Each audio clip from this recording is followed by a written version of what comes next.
The NYDA's Tusano Fund was established to ensure a brighter future for South Africa's youth and NGOs. Tusano means a helping hand and is aimed at addressing the day-to-day needs of young people during their education and skills training. The first time I actually heard about the NYDA was in 2016 when I was looking for funding for my business. When I went to their website, I actually noted that they had a couple more opportunities that I was aware of. So they actually offered grants, they offered vouchers, and particularly interesting was that they offered training to entrepreneurs or individuals that wanted to become entrepreneurs. So I enlisted into one of the training programs, which was the Entrepreneurship Development Program in 2016. And that's been my journey with NYDA so far.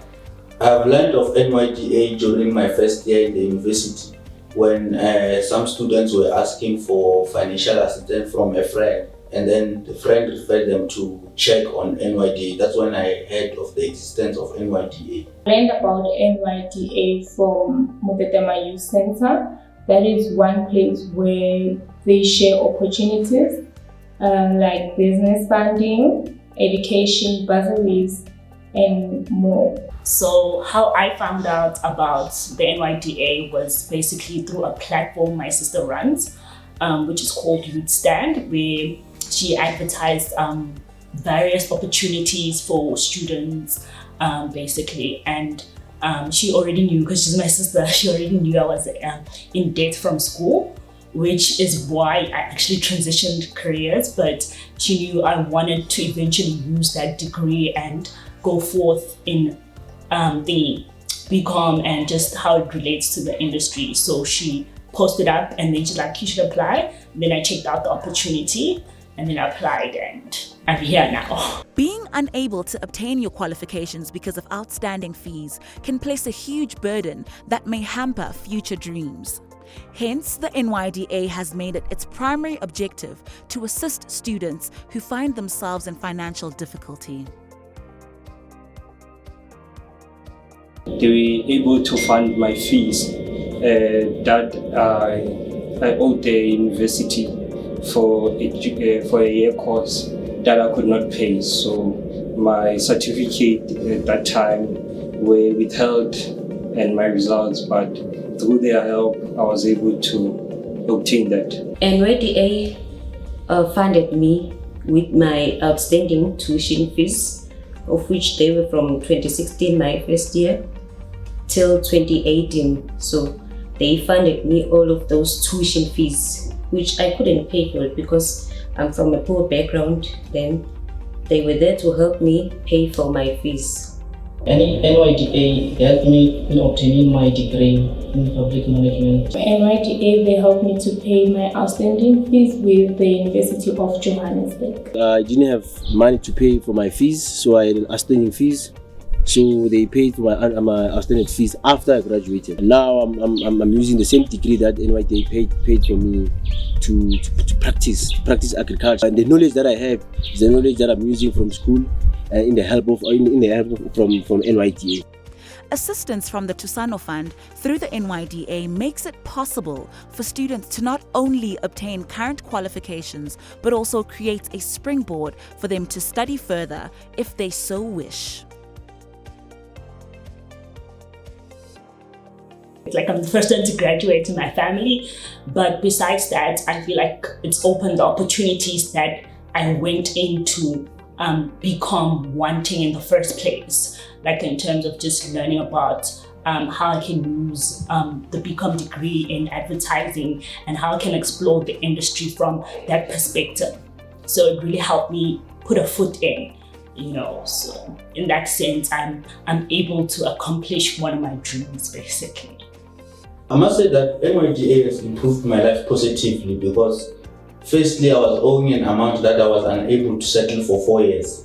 That's the record of it. So I had to stop from studying for 4 years, look for odd jobs that can assist me pay for the 28,138 rand that I was owing the University of Pretoria. They came on board and said, no, we are going to assist you to pay this amount. They've assisted me positively. Now I'm able to go back to the university and negotiate my studies. Changed my life so it's very, I can say very far, because now I have my degree. I can apply to any job anywhere in the world. I can go anywhere with my degree. I can communicate. I can speak with people. I can speak to farmers. It opened a lot of doors for me. Even though the highly competitive world of work can be overwhelming, having acquired the right qualifications will greatly enhance your chances of success.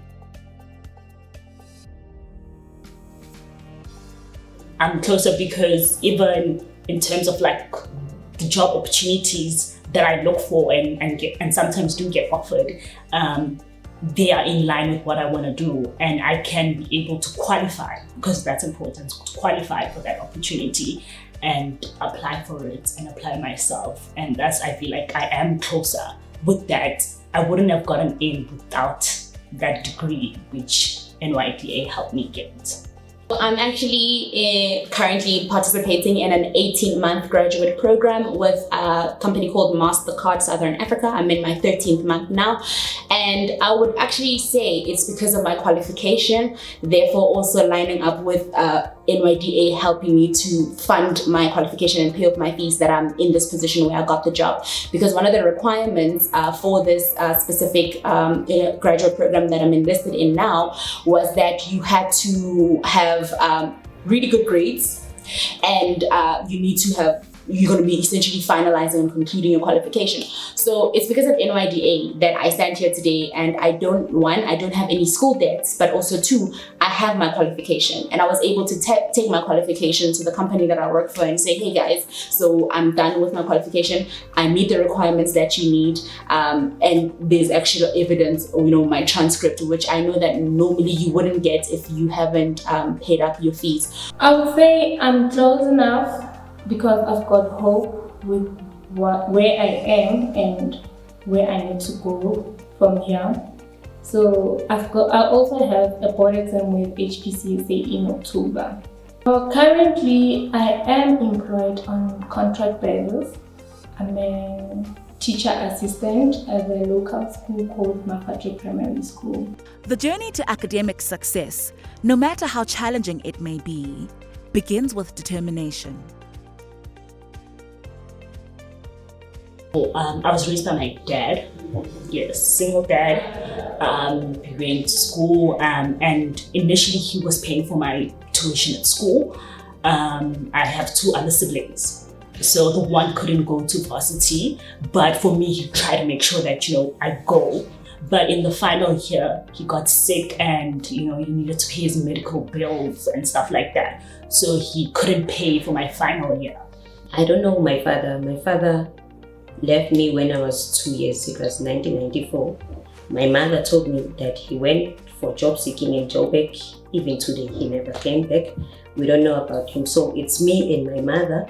My mother is self-employed. She's raising chicks and selling them to the community and selling vegetables. She has this big garden. She sells vegetables to people. So that's how I survived the tertiary life. She used to send me that little amount she has. Then I would go to local restaurants and ask for jobs. Then they would give me whatever that they have and give me money. So that's how I survived tertiary level. Like I've said, I'm from Limpopo. It's one of the rural provinces in our country. I was raised by my grandmother there.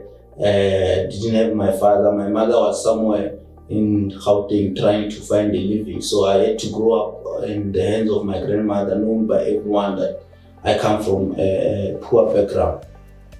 I grew up there without a father, so I had to be the first person to leave the villages and come to university. You come to university, you find yourself in these challenges wherein you are unable to pay. Now you must prove who are your parents and all that.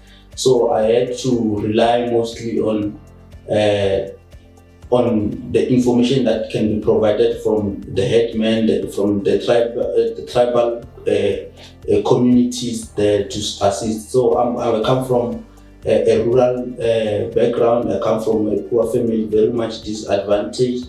So even when I was asking for assistance from other institutions, they wanted me to prove the existence of my father, even though I didn't know him. I had to consult the social workers. I had to go to the tribal council to get the documents that will assist me to prove to NYDA of the fact that I was raised by my grandmother. And indeed, NYDA was willing to listen when I told them that I will try, and the next step I'm trying to get proper documentation that is certified to prove the case that I was raised by my grandmother who is a pensioner. My background, I come from previously disadvantaged background. I don't really have a father. I only have a single parent she is a domestic worker. So really, the income in the household is nearly enough for us to survive. So you can imagine having a child at the university, doing a course costing like 20,000 something per year. So it's really straining emotionally. So you actually need to have financial support in order to get ahead in life. So it's not really good. We depend on one mother, like my brothers. Some of them are still at school. One is still looking for a job. Because my father passed on 2009 while I was doing grade 8 university, and then now I'm a man who has my qualification and dreaming of getting a job one of the good days. Okay, well, I come from a family of 4 with 2 people working, and myself, I found myself having interest in education, but then there wasn't really no one who's working right, or rather having the means to pay the fees. So that is the background that I come from. Finances are a struggle. I'm from a family of 4, and we lost both our parents. We actually have one parent who is still alive, but we don't have a good relationship with. So I would say I'm an orphan. At home we were 10, so I'm the last born. 4 boys, 6 girls. And my mother and my father are pensioners. That's why I couldn't end up paying for my fees, because they couldn't afford to pay for my fees at varsity. So that's my family. Education serves as a catalyst to achieving dreams and carving a brighter future for oneself.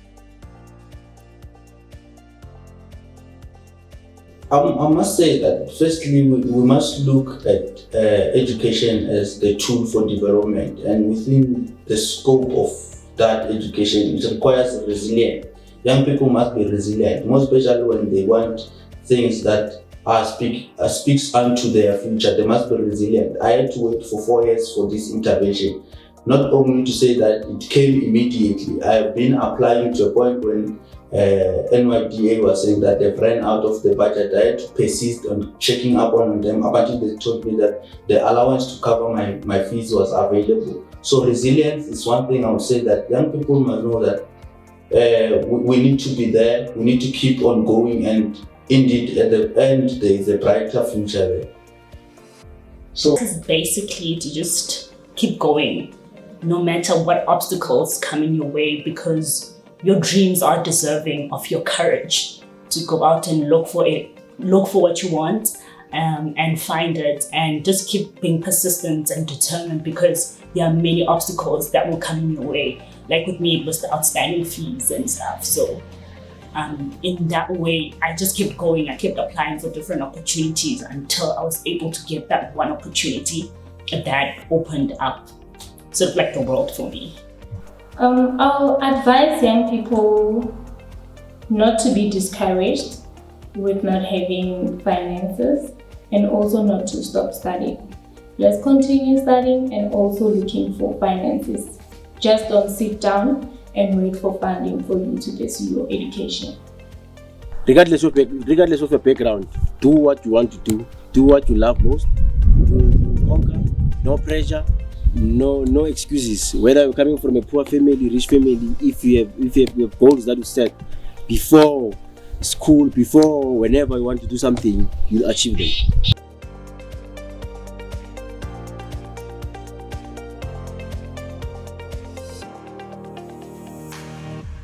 NYDA, giving back to the future.